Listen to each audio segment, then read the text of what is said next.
Bien, amigos, seguimos aquí en La Voz Responde, un programa especial, digo, por la temática. Nunca habíamos tocado pues, el tema del mundo de la contratación americana. Lo más próximo es que habíamos traído a un catedrático de Derecho que nos había hablado de Derecho americano, pero lo había hecho de forma muy abstracta, centrándose más en fin, en leyes y, bueno, en el espíritu del derecho anglosajón, pero ceñido al mundo americano, no tanto al inglés, que es un poco ya nos ilustra muy bien el juez Aulet cuando tenemos el honor de que nos visite. Bien, hoy estamos un poco dentro de lo que es el derecho americano, pues aterrizando un poquito más en un mundillo muy peculiar, la contratación, que es el mundillo de la moda. También vamos a hablar de los productos, fundamentalmente de cosmética, que es de lo que entiende nuestro invitado. No tanto hablar de los productos, obviamente, sino hablar de cómo se pueden introducir en España. Bueno, nos decía David, pues justo antes de la publicidad, que porría que el modelo pues tendría que aspirar, si quiere Estados Unidos, tendría que abrir una visa H1. Vamos a un poco, si te parece, explicar a los espectadores qué es eso. Bueno, eso es una visa de trabajo que es fundamental en Estados Unidos para poder trabajar. Lo que pasa es que esa visa de trabajo solamente te la dan si previamente tienes trabajos en Europa y si hay un contrato de trabajo en firme por parte de alguna agencia en Estados Unidos. Agencias tipo Elite, tipo Ford o cualquier agencia de representación. Pruebas, o sea, o tienes el contrato ya firmado o no te la dan. Eso es, efectivamente. Es que, bueno, el mercado americano es muy complicado y cada vez parece que están como cerrando más las puertas hacia modelos de fuera, porque me imagino que, bueno, pues las políticas que están siguiendo ahora es de promocionar, pero no solamente en cuanto a trabajos, sino a imagen de marca, ¿no?, de cara al exterior, productos o personas propias del país. Pero esa visa H1, si uno consigue que se la hagan a través de un contrato que le han firmado pues alguna agencia americana, ¿a qué edad hace eso? A la edad, a cualquier edad. Es decir, bueno... pero digo yo, ¿qué reporta al poseedor de la misma? Bueno, a cualquier edad, pero siempre que supere los 21 años, que es la edad legal de trabajar en Estados Unidos. En España son los 18, en Estados Unidos son los 21. Aunque sí que se puede hacer, independientemente de esa visa, contratos internos entre ambas partes con la autorización de los padres para que alguien de 16 años pueda trabajar en determinados trabajos, ¿no? Pero sí que tiene que quedar muy claro el tipo de trabajo que hace, las horas que va a hacer, sobre todo si se es menor de edad, que eso también ocurre en España, por ejemplo, cuando se hace ficción, cuando se graba una serie de televisión con un menor, tiene que quedar muy claro las horas de grabación, lo que va a repercutir los ensayos, lo que va a repercutir, bueno, una serie de condiciones, ¿no? Pero en principio, con 21 años, la visa te la pueden dar sin ningún problema, siempre y cuando tengas, ya decimos, una oferta de trabajo en fin, real. Firmada. Eso es. Muy bien, vamos a imaginar que tenemos ya el contrato en Estados Unidos. Allí los contratos, digamos, ¿qué sea de ese tipo o de otro? ¿Cuáles son las peculiaridades más importantes de ese tipo de contratos? Es decir, para empezar, ¿esos contratos tienen una duración tipo o uno puede hacer un contrato, por ejemplo, por una hora de trabajo? Vale, depende del tipo del trabajo al que nos estemos presentando o del que estemos hablando, ¿no? Por ejemplo, si es un actor o si es un modelo pero que va a hacer una representación o que tiene que hablar o tiene que interactuar con el público de alguna forma y hay diálogo, entonces son contratos por obra. Si es por campaña publicitaria, se hacen dos tipos de contratos o un solo contrato con dos partes. Por un lado, una parte en la que se habla estrictamente de cómo se hace ese trabajo y de cuántas horas son de grabación o de sesión de fotografías, y después otra parte del contrato donde se habla de la duración en antena de ese anuncio, que pueden ser campañas pues, de 6 meses, de 12 meses o de un año, ¿no? Por ejemplo, si son perfumes, como la que hizo Brad Pitt para Chanel el año pasado, y ahora pues hace otra campaña, pero tienen una duración durante un año. Hay una diferencia clave entre los contratos de Estados Unidos y los contratos que yo he visto en España, de bueno, las ficciones o bueno, trabajos que he realizado y que he podido tener información, y es que en Estados Unidos se ceden los derechos a nivel universal, y es a nivel universal, y lo ponen así con palabras textuales, cosa que no ocurre en España. España es a nivel local. Bueno, a otro nivel, pero desde luego no a nivel universal, ¿no? Y eso aparece por sistema en todos los contratos, ¿no? Y creo que es un hecho curioso, ¿no?, destacar de cómo está enfocado el mundo del espectáculo, del cine, incluso de la moda en Estados Unidos. Sí, pero bueno, uno por lo tanto cede más derechos al hacerlo de forma universal, porque luego no lo podrá explotar país a país, pero yo supongo también que la remuneración es mayor, ¿no? Sí, suele ser en torno a un 20 o un 30%, en España solamente es del 20%, y después lo que ocurre en Estados Unidos, a diferencia de España, y eso es a través y gracias digo gracias porque lo ha conseguido los sindicatos, el Screen Actors Guild, que es el sindicato de los actores. Hay un tanto por ciento en función de lo que se cobre por el trabajo que va aumentado a los royalties, es decir, que va desde un 5 hasta un 15%. Los royalties, que serían las ventas. Son las ventas y son, es decir, por ejemplo, un actor cuando hace una película, cada vez que se emite esa película el actor recibe pues un porcentaje por la emisión.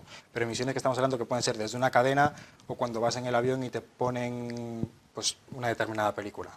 Es decir, cualquier tipo de Es una cosa, de todas formas, lo de cobrar por emisiones es una cosa que yo no sé si con éxito, sospechamos que no con demasiado, ha intentado hacer en España la SGAE. Lo que pasa es que bueno, ha quedado muy salpicada, pero algo quería de alguna forma, yo no sé si lo ha conseguido, no sé cuál es la opinión de David sobre el tema, pero la SGAE sí que ha intentado de alguna forma que los artistas viesen compensadas pues por las reproducciones que tiene. Lo que pasa es que, bueno, entre los muchos escándalos que ha salpicado al SGAE por su forma de gestión, por, en fin, multitud de cosas que han ocurrido allí, quizás no lo han logrado, ¿no?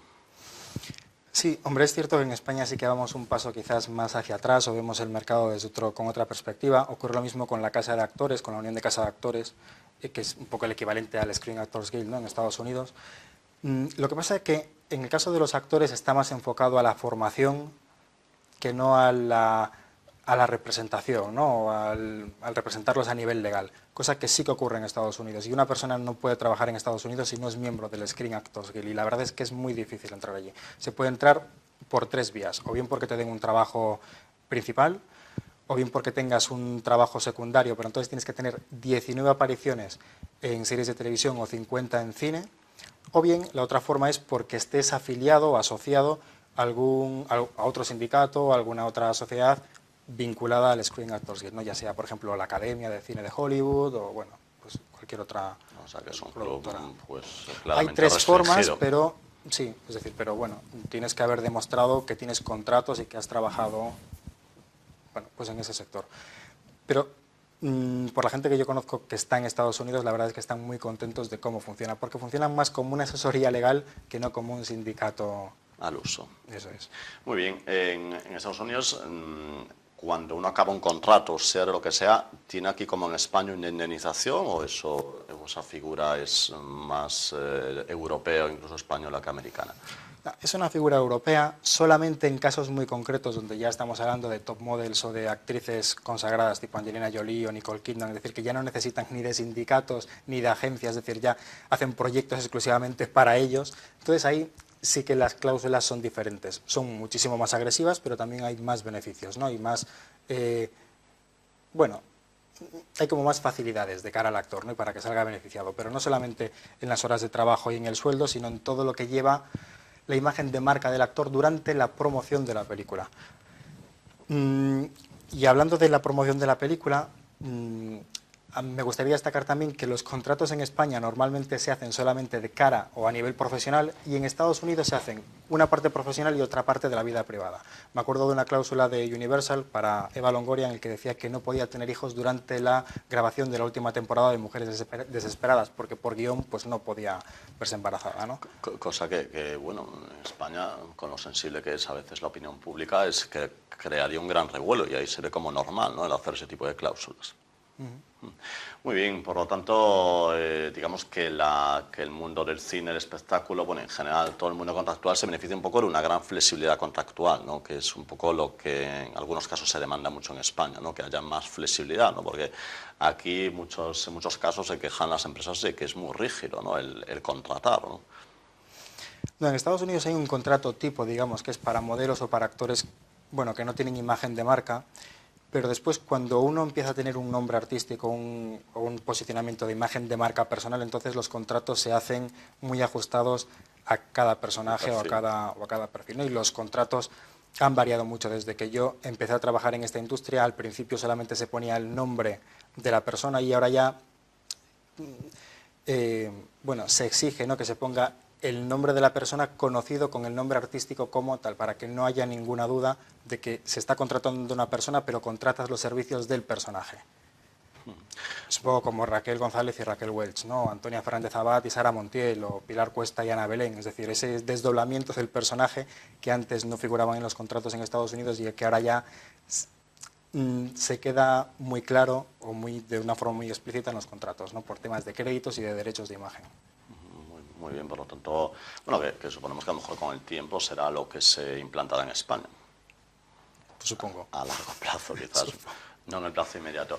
Bien, estamos viendo un poquito el modelo contractual que existe en Estados Unidos, pero bueno, otro tema que pensamos abordar en ese programa y en los minutos que nos quedan, aunque no sean muchos, vamos a tratar de abordar, es cómo se introduce un producto que en principio solo se vende en Estados Unidos porque la marca es americana, la brand, ¿no? Digamos, es americana. ¿Cómo podemos conseguir, si queremos de alguna forma, pues en fin, venderlo, distribuirlo, bien sea un modelo de franquicia u otro modelo? ¿Cuáles serían los pasos? Es decir, ¿se fía la marca americana, se fía del primero que le llega a la puerta, exige avales? ¿Cómo es un poco el proceso que suponemos que no es sencillo? Bueno, es complicado, y es complicado sobre todo, lo hacemos más complicado porque España, o Europa en concreto, no está por la labor de traer productos de fuera.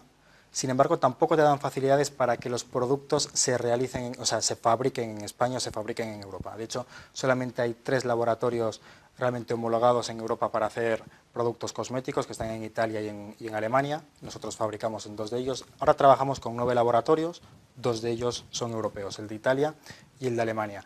Pero para traer productos fabricados fuera de la Unión Europea, realmente es como que la Unión Europea te penaliza por ello, ¿no? Entonces es, bueno, muy complicado, pero las trabas nos las ponemos nosotros mismos, no Estados Unidos, que sí que está encantado en que la imagen de Estados Unidos salga al exterior, cosa que en España, por ejemplo, con la imagen con la marca España, por lo menos en cosmética o en moda, es muy complicado, a pesar de tener la mayor empresa de distribución de moda española. Que sería Inditex, claro. Eso es. Obviamente. Entonces, David, que lo ha vivido, esto de traer una marca americana a España, digamos, es clave las relaciones personales, es clave que haya, pues, en fin, alguien detrás que te avale económicamente. ¿Cuál sería la clave para que una puerta de una empresa americana abra sus puertas y deje, pues, que su producto, más allá de que tenga interés, pero un poquito, si algunos de los que nos están viendo se están planteando de alguna forma intentar que una marca, pues, americana comercializarla en España, tendría obviamente que ir allí, claro. Evidentemente, primero hay que estar en Estados Unidos, hay que asociarse con una empresa que ya sea estadounidense y digamos que una forma es una joint venture, ¿no? Que es una forma de un acuerdo entre 2 sociedades. Y lo primero que te piden es que tengas todos los requisitos legales en regla, desde importación, distribución, contratos con laboratorios, es decir, bueno, todo un display, un dispositivo de medios técnicos para hacer todos los controles que la Unión Europea te va a exigir. Y una vez que tú demuestras o que les explicas que efectivamente tienes todo eso, entonces es cuando se pasa ya a la negociación de la distribución. Y bueno, en la distribución se tratan muchísimos temas, para ellos lo fundamental es el posicionamiento de la marca, mientras que en España por cada euro de producto, otro euro es para el posicionamiento, en Estados Unidos es, pues digamos que 2 a 5, es decir, dedican muchísimo más presupuesto al posicionamiento del producto que en España. Estamos ya en la recta final, de hecho estamos prácticamente fuera de tiempo, pero David, ¿qué sería posicionamiento de mercado en breves palabras? Bueno, posicionar la marca es hacer que la marca sea conocida a nivel global, o por lo menos al mayor número de personas, con el menos presupuesto posible, ¿no? con el menor gasto. Y, por ejemplo, unos medios ideales sería la televisión, obviamente. Eso es. Muy bien, David, pues no podemos acabar de mejor forma. Desde luego, agradecemos muchísimo tu gentileza por aceptar la invitación a Abogado Responde y esperamos verte en otra ocasión. Igualmente, gracias. Muchas gracias. Bien, amigos, pues hasta aquí la edición de hoy de Abogado Responde. Pues que pasen un muy buen fin de semana y les esperamos, cómo no, la próxima semana, aquí en Abogado Responde, en Televisión de Faro.